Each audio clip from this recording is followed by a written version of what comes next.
Bismillahirrahmanirrahim. Assalamualaikum warahmatullahi wabarakatuh.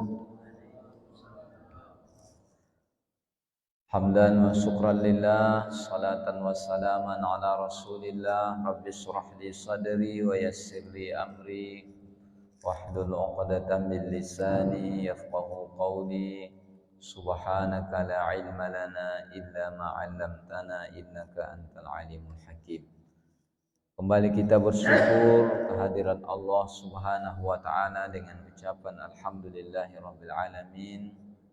Senantiasa kita bersolawat kepada junjungan kita Nabi besar Muhammad sallallahu alaihi wasallam dengan ucapan Allahumma shalli ala sayyidina Muhammad wa ala ali sayyidina Muhammad. Orang-orang tua kami jamaah salat subuh yang dirahmati oleh Allah Subhanahu wa taala, Ketua BKM beserta dengan seluruh jajaran pengurus Masjid Al-Munawwarah kita ini. Bapak-bapak, ibu-ibu jamaah salat subuh yang tidak bisa kami sebutkan satu persatu tanpa mengurangi rasa hormat kami. Mudah-mudahan kita semua senantiasa dalam berkah dan rahmat dari Allah Subhanahu wa taala. Bapak Ibu hadirin yang dirahmati oleh Allah, kita lanjutkan kajian kita. Subuh ini kita akan sama-sama membaca dan mentadabburi surah Al-Qari'ah. Surah Al-Qari'ah. A'udzu billahi minasy syaithanir rajim. Bismillahirrahmanirrahim. Al-Qari'ah. Al-Qari'ah. Mal-Qari'ah. Wa ma adraka mal-Qari'ah. Yawma yakunun الناس كالفراش المبثوث وتكون الجبال كالعهن المنفوش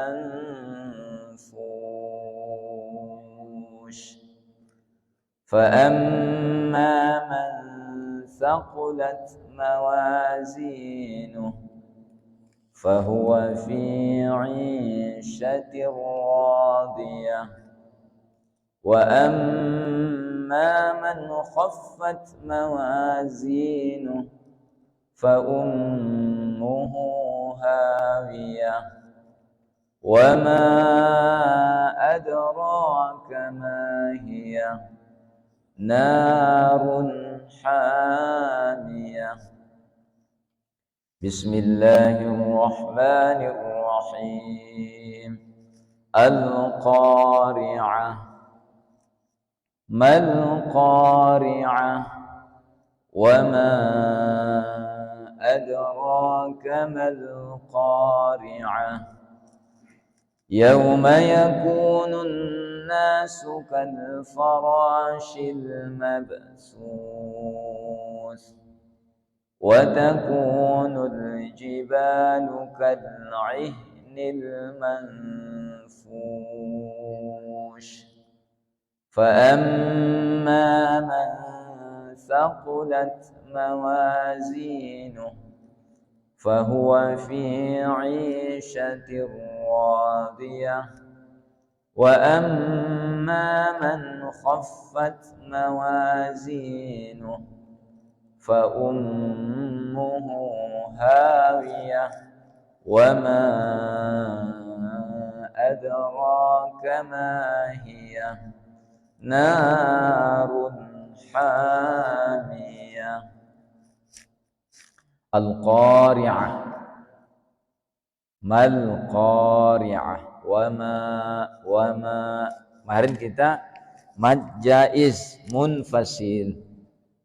Boleh dibaca manya 2 harkat, boleh juga kita baca 4 harkat, boleh juga kita baca 6 harkat. Wama, nah ini tanda matnya. Setelah tanda mat ada alif. Wama adara. Nah, ini Ma-nya ini boleh kita baca 2, boleh 4, boleh 6. Wa ma adraka mal qari'ah. 6. Boleh juga 4. Wa ma adraka mal qari'ah. Juga boleh 2. Wa ma adraka mal qari'ah. Namanya mad jaiz. Tandanya tanda mad setelahnya alif. Nah, ini dia. Kalau tanda mad setelahnya hamzah namanya mad wajib. Mesti kita baca 6 harokat. Harokat itu gerak, 6 gerak harokat. Wa ma adraka mal qari'ah. Yauma yakunun nasu kal farashil mabthus. Syia kal farashil mabthus. Baru huruf sa. Wa takunul jibalu kal'ihnil manfush.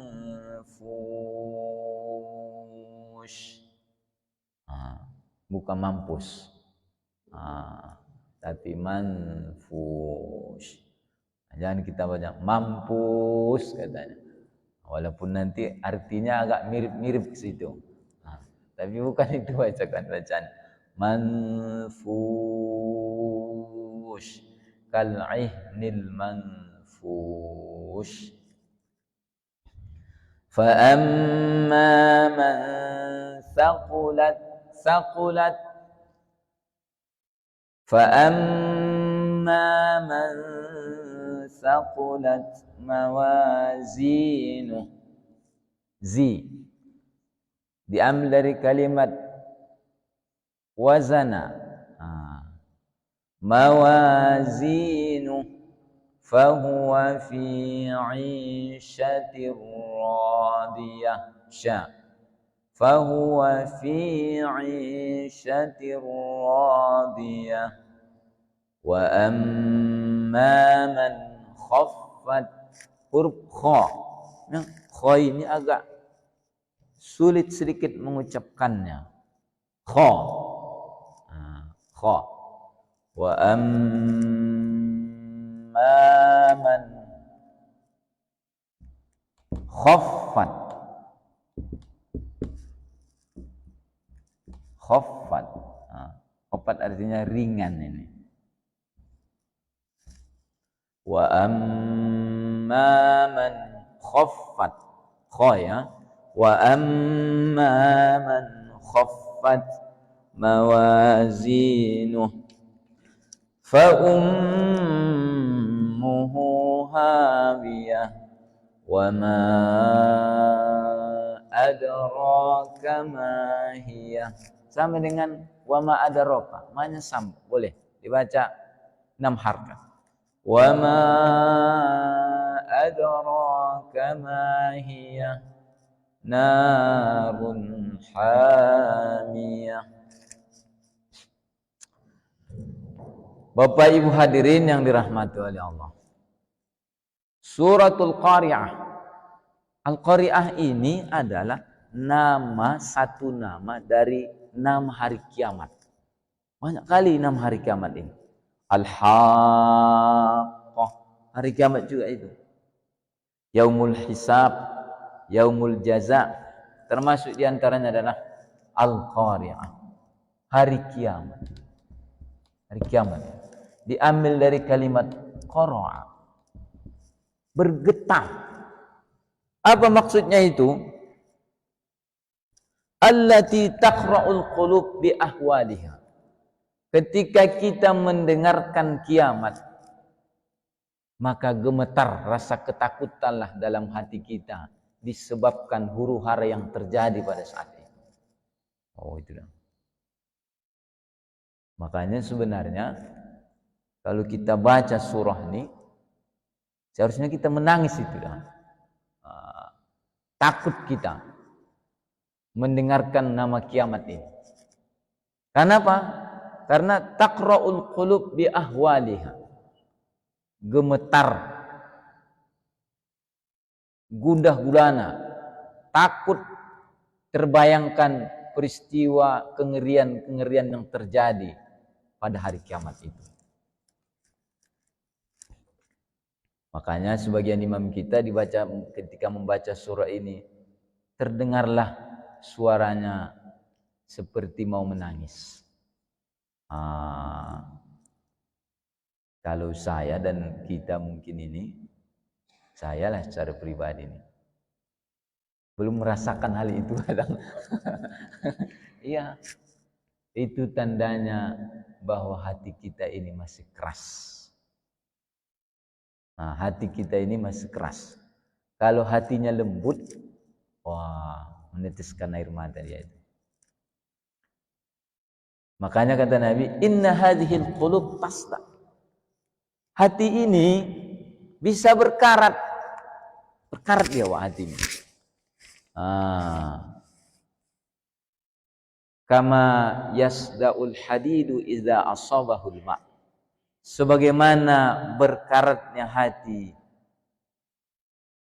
sebagaimana berkaratnya besi kalau sudah terkena air. Berkarat ini. Pak, inilah hati, mau dia berkarat, Pak. Karat hati ini disebabkan dosa. Dosa lain. Kalau besi tadi yang menyebabkan dia berkarat, air. Berkarat dia.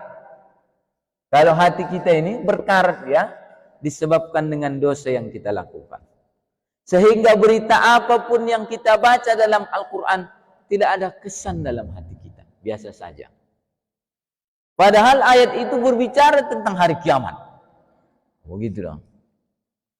Berbicara tentang hari kiamat.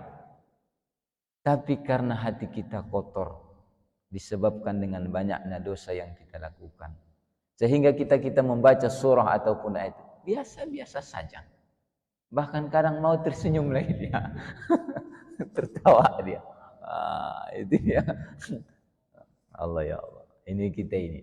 Makanya perlu kita tadabburi Al-Quran ini. Kita sering adakan pengajian. Dan ternyata majelis ini, majelis pengampunan dosa. Wah. Pengampunan dosa ini.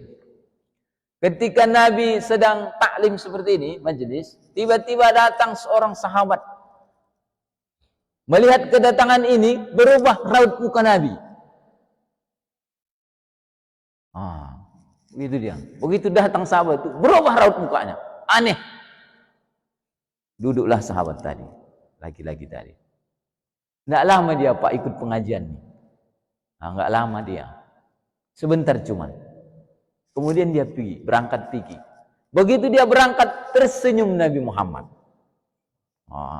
Kenapa demikian? Rupanya di saat dia datang ke majelis itu membawa dosa yang begitu banyak.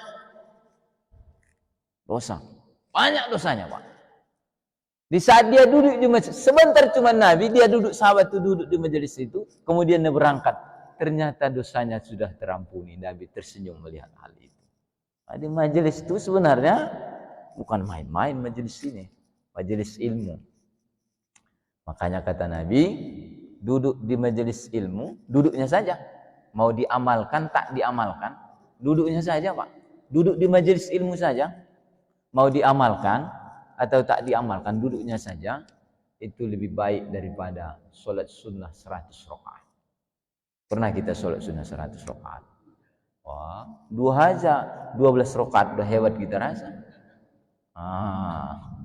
Paling banyak kita sholat puasa lah, itu pun nggak sampai 100 rakaat kalau kita jumlahkan. Ya, tarawih 8. Kalau yang 8, yang 20 tambah buat 20 tarawih. Tambah witir 3, 23. Nanti bangun dia tengah malam, paling jago 10. Itu udah hebat itu dah. Kalau 10 itu, wah udah hebat itu. Berarti baru 33, tambah 17, sholat 5 waktu, anda sampai sholat sunnah rawatib lagi, paling hebat 40 rakaat. Itu pun udah digabungkan dengan sholat fardu. Itu pun di bulan puasa. apalagi di bulan lain. Duha kita keteteran, tahajud kita keteteran, apalagi suasana sekarang ini dingin, hujan, banyak alasan. Kadang kita akulah secara kadang datang kemari, enggak Qobliyah pun enggak sempat lagi. Itu saja. Tapi dengan adanya majelis ini, majelis ilmu ini, inilah Pak, majelis pengampunan dosa. Rampuni dosa-dosa kita ini. Bapak dan saudara yang dirahmati oleh Allah. Makanya dia hari kiamat ya, hari kiamat ini. Al-Qari'ah, hari kiamat. Mal Qari'ah, tahukah kamu apakah hari kiamat itu? Kalau diulang menunjukkan peristiwa besar dah itu. Namanya diulang ya. Ibarat kita, anak-anak kita ada jalan ini. Jalan, kemudian jalan raya lah. Jangan ke jalannya nak, mobil. Singkin berbahayanya itu bukan sekali cuman kita ucapkan itu, berkali-kali. Jangan ke jalan ya, hati-hati kita, mobil. Itu menunjukkan kalau sudah ulang-ulang tuh, menunjukkan bahwa perkara itu bukan perkara main-main lagi. Ini pun Allah ulangi, Al-Qari'ah, hari kiamat. Mal Qari'ah, tahukah kamu apakah hari kiamat itu? Tahwilu li sya'niha, ungkapan menggambarkan tentang luar biasa kengerian yang terkandung dalam hari kiamat itu. Makanya diulang Allah. Bukan hanya sekali diulang Allah, 2 kali, 3 kali. Wa ma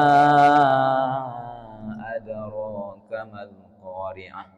Dan tahukah kamu apakah hari kiamat itu? Allah sampaikan tadi yang pertama hari kiamat. Yang kedua, tahukah kamu apakah hari kiamat itu? Wa ma adraka mal qari'ah. Dan tahukah kamu apakah hari kiamat? Bapak dan saudara yang dirahmati oleh Allah Subhanahu wa taala, kemudian dijelaskan Allah, yauma yakunun nasu kal farashil mabsus. Pada hari itu kata Allah, manusia seperti hanai-hanai yang berterbang. Hari kiamat itu, kalau terjadi hari kiamat itu kata Allah, yauma yakunun nasu kal farashil mabsus. Pada hari itu kata Allah, annas manusia kal farash, seperti hanai-hanai yang berterbangan, tak menentu arah lagi Pak. Begitu terjadi hari kiamat itu tak menentu lagi. Nafsi Pak. Tidak lagi menentu. Nggak menentu lagi dah. Bahkan dalam surah yang lain dijelaskan, singkin hebatnya huru hari kiamat itu, wanita yang hamil lahir pada saat itu. Wanita yang lagi menyusui anaknya Pak. Kita bayangkan itu. Luar biasa kasih sayang seorang ibu terhadap anaknya Pak. Wah. Nyawa pun dia korbankan demi anaknya. Bahkan ketika seorang istri melahirkan anak, apa dia katakan? Ya Tuhan, kalaulah seandainya engkau berikan kepada saya di antara 2 pilihan, mana yang selamat antara saya dengan anak saya lebih memilih anak saya yang selamat. Iya kan Bu? Begitu dia. Tapi pada saat itu kecintaan yang luar biasa terhadap si anak. Ketika terjadi hari kiamat itu, wanita yang lagi menyusui anaknya, dia lemparkan Pak. Tidak ada lagi rasa kasih sayang pada saat itu. Dia lemparkan anaknya itu. Kenapa? Sibuk dengan urusannya. Karena huru hari kiamat itu luar biasa. Kal farashil mabsus. Seperti hanai-hanai yang berterbangan. Tidak menentu arah lagi. Nafsi. Tidak ada lagi Pak. Ayah, istri, tidak ada lagi ingat itu. Huru hari kiamat. Allah ya Allah. Mudah-mudahan jangan sempat kita hidup di zaman itu. Nah, seperti hane-hane yang berterbangan, tidak menentu arah lagi. Urus diri masing-masing. Kenapa sampai begitu? Wa takunul jibalu kal'ihnil manfush. Singkin hebatnya peristiwa hari kiamat itu membuat orang sibuk dengan urusan masing-masing. Seperti hane-hane yang berterbangan tak menentu arah lagi. Bagaimana rupanya dahsyatnya peristiwa hari kiamat itu? Wa takunul jibalu kal'ihnil manfush. Karena pada saat itu gunung-gunung kal'ihnil manfush, seperti bulu-bulu yang berterbangan. Pak. Gunung itu ditancapkan kuat dah itu. Tidak bisa digeser sekalipun menggunakan alat berat. Ya, belum ada kita dengar orang memindahkan gunung kecuali dalam cerita. Kalau cerita ada itu. Ini gunung Uhud tuh kalau bisa dipindahkan gunung Sinabung, udah dari kemarin kita pindahkan itu. Karena bahaya, tidak bisa Pak dipindah. Ini pada saat itu gunung-gunung seperti bulu-bulu yang berterbangan Pak. Gimana bulu-bulu itu? Ringan, berterbangan gunung tuh. Apalagi lah manusia kan. Manalah huru haranya pada saat itu. Gunung saja seperti bulu-bulu yang terbangan. Bulu itu ringan. Allah menggunakan kalimat bulu menunjukkan ringannya gunung tuh. Huru hara itu hancurlah. Air tumpah ke darat, gunung berterbangan, semua hancur. Angin piting beliung luar biasa pada saat itu. Apa enggak manusia yauma yakunun nas kal farasil mabasus. Apa enggak kondisi manusia pada saat itu seperti hane-hane, tak menentu arah lagi. Begitulah peristiwanya. Nah, gunung, terbang gunung tuh seperti bulu-bulu yang berterbangan, yang dihambur-hamburkan. Allah habis. Bapak Ibu hadirin, ternyata nanti di hari kiamat itu dua golongan cuma manusia Pak. Nggak ada golongan ketiga. Kalau di dunia ini ada orang namanya kelas menengah. Di dunia ini kelas menengah namanya itu.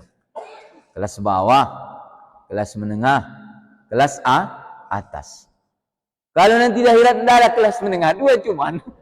Ini yang akan kita bahas. Apa yang dua itu? Nggak ada kelas menengah Pak. Ini pun kalau apa ini ibarat jalur, ada kanan, ada kiri, ada jalan tengah. Makanya disebut persimpangan. Kan begitu dia. Seperti simpang kita inilah. Ada ke kanan, ada ke kiri, ada lagi sebagian tuh lurus. Makanya digunakan Pak Polisi lah rambu-rambu lalu lintas supaya tidak saling bertabrakan. Nanti di akhirat tidak ada kelas menengah, dua cuman Pak. Siapakah yang dua itu? Ini dia. Fa amma man saqulat mawazinu, maka adapun orang-orang yang berat timbangan kebaikannya. Maksudnya bi an rajahat hasanatihi ala sayyiati, lebih berat timbangan kebaikannya daripada keburukan yang dia lakukan. Lebih banyak kebaikan yang dilakukan semasa hidupnya daripada keburukan yang dia lakukan. Lebih banyak Pak. Lebih banyak kebaikan yang dia lakukan daripada keburukan yang dia lakukan. Fahuwa fi 'ishatir radiyah. Itu yang pertama. Maka dia berada dalam kehidupan yang memuaskan di dalam surganya Allah Subhanahu wa ta'ala. Surga itu cuma satu. Itu kehidupan yang pertama. Kalau lebih banyak kebaikan yang kita lakukan daripada keburukan yang kita lakukan, maka janji Allah, fahuwa fi 'ishatir radiyah, maka dia berada dalam kehidupan yang memuaskan. Maksudnya itu fil jannah, di dalam surga. Berarti Pak, surga itu memuaskan lah, tidak pernah mengecewakan. Tidak ada. Semua memuaskan, pelayanannya memuaskan, makanannya memuaskan, tempatnya memuaskan. Itu surga itu. Semua memuaskan. Nggak ada kecewa. Nggak ada orang nanti masuk ke dalam surga. Ya, begini mau kecana. Ini cuma nggak ada. Nggak ada orang tuh. Ya, ini cuma surga itu. Nggak ada Pak. Memuaskan, menyenangkan. Nggak seperti tempat yang kita janji-janjikan. Begini, begitu. Begitu datang. Ininya cuman tidak seperti apa yang diceritakan. Tapi kalau surga tidak memuaskan. Semua orang puas tentang surga itu. Itu yang pertama. Orang-orang yang lebih banyak kebaikan daripada keburukan, lebih banyak, lebih berat timbangan kebaikannya daripada keburukannya, fahuwa fi isyatir radiyah. Maka dia berada dalam kehidupan yang memuaskan. Maksudnya fil jannah, masuk ke dalam surganya Allah. Yang kedua, wa amma man khaffat mawazinuh, dan adapun orang-orang yang ringan timbangan kebaikannya. Maksudnya bi an rajahat sayyiatihi ala hasanati. Bi an rajahat sayyiatuhu ala hasanati, bahwa lebih berat timbangan keburukannya dibandingkan dengan timbangan kebaikan. Lebih banyak dosa yang dilakukan daripada kebaikan yang dilakukan. Orang yang seperti ini fa ummuhu hawiyah, maka tempat kembalinya di dalam neraka hawiyah. Berarti nanti di akhirat dua cuman Pak. Kalau tidak surga, neraka. Itu cuman surga, neraka.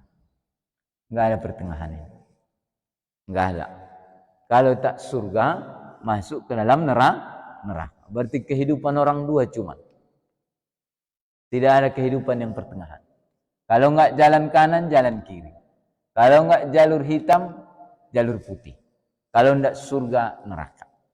Ibu bapak dan saudara yang dirahmati oleh Allah Subhanahu wa taala, fa ummuhu hawiyah, maka tempat kembalinya adalah neraka hawiyah. Wa ma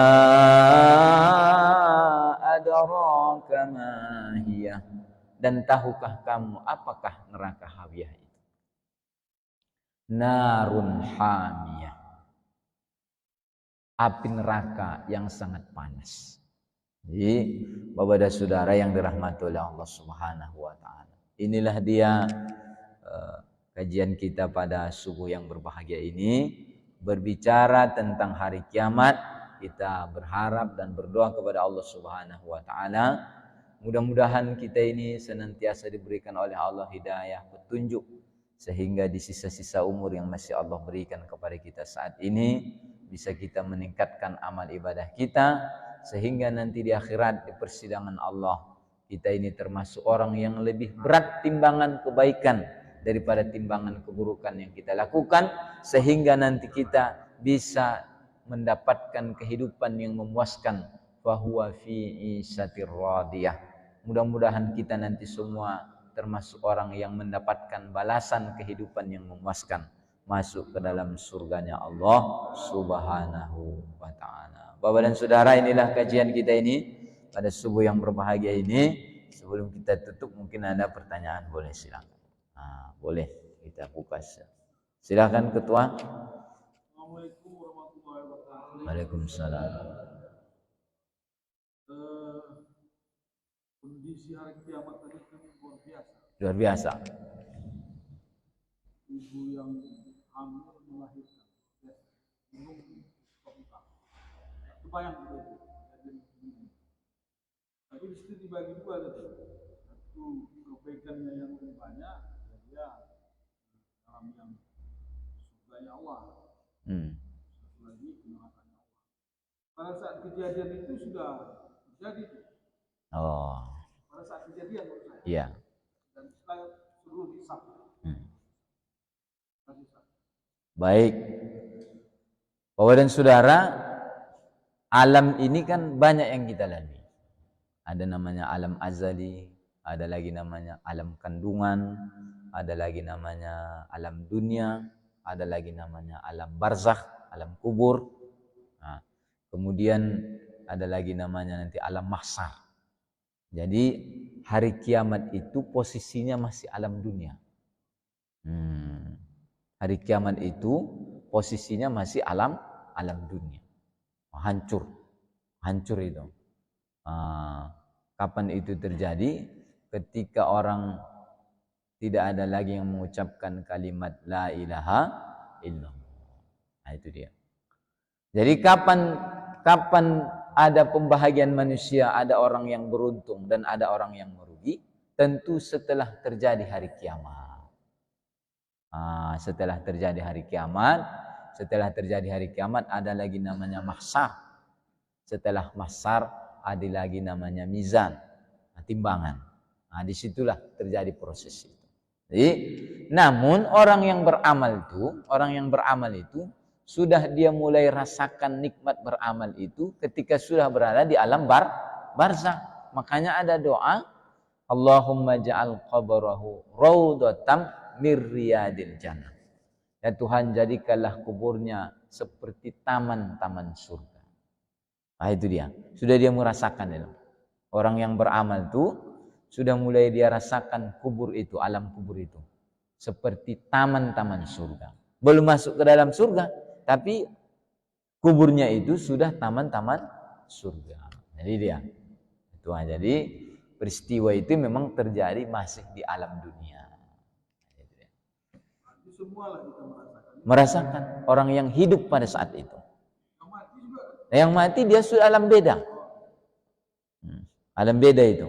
Sudah alam barzakh, alam kubur. Makanya ketika Nabi bercerita tentang kubur, maka datang kafir-kafir Quraisy gali kubur tuh. Digali nih kubur tuh. Karena dia menjawabnya dengan logika, tidak dengan iman. Padahal peristiwa itu perjawabannya dengan iman. Makanya dalam Al-Quran itu dijelaskan ini. Alladzina yu'minuna bil ghaib. Perkara ghaib itu jawabannya iman. Nah, ghaib itu kan ghaib, kubur itu kan ghaib itu. Kubur, neraka, surga itu masih ghaib, itu belum nampak. Tidak bisa kita jawab dengan kasat mata, Pak. Jawabannya harus dengan iman. Orang kafir Quraisy pada saat itu dia ingin menyaksikan dengan kasat mata tentang siksa kubur itu. Dia gali kubur itu, yang dapat tulang lah. Inilah Muhammad. Bilang ada siksa kubur. Manalah ini tulang yang nampak ini. Adalah kehidupan setelah kehidupan dunia ini, enggak ada. Ternyata itu alamnya sudah berbeda. Tidak lagi alam dunia namanya, tapi alam barzakh. Itulah pentingnya iman. Jadi, Bapak dan Saudara yang dirahmati oleh Allah Subhanahu wa taala. Alam dunia ketua. Alam dunia. Beritakan Allah. Terjadilah hari kiamat. Peristiwa hari kiamat ini. Baik, Bapak Ibu hadirin, kita padakan kajian kita ini. Mudah-mudahan kajian yang singkat ini bermanfaat tentang surah Al-Qari'ah. Mudah-mudahan di saat kita membaca surah Al-Qari'ah ini mendekatkan pemahaman kita, bisa kita tadabburi Al-Qur'annya, bisa kita hayati kandungannya, dan yang terakhir mudah-mudahan bisa kita aplikasikan, kita amalkan dalam kehidupan kita sehari-hari. Sekian, terima kasih. Lebih dan kurang mohon maaf. Wabillahi taufiq wal hidayah. Assalamualaikum warahmatullahi wabarakatuh.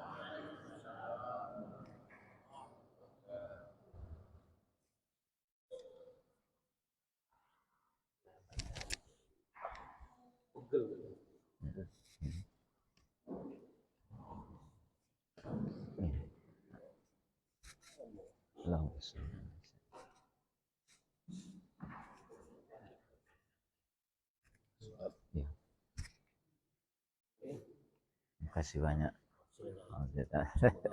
Amin, amin. Iya, Pak.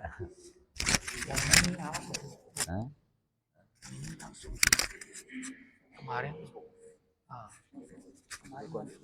ada apa? Gue rekam, nggak pernah bagus. Udah. Kapan? Videonya? Videonya? Akhirnya jebal. Wah. Itulah. Enggak besar kali enggak. Penuh lah memori. Gmailku. Biar aja di situ nanti tuh ambil. Kemarin kan gini. Pakai apa? Laptop. Pagi mendoa di rumah. Aja. Pagi. Pagi ini besok pagi. Pagi. Apa ini? Pagi ini. Pagi besok. Pagi Paisa. Ketika. Oh iya. Jam 8. Ya. Ngelapak ada. Tadi. Aku bisa enggak kan? Udah sudah. Ketika kita meninggal orang Udah meninggal enggak lagi. Udah meninggal kita kan tayangan. hari kiamat mana?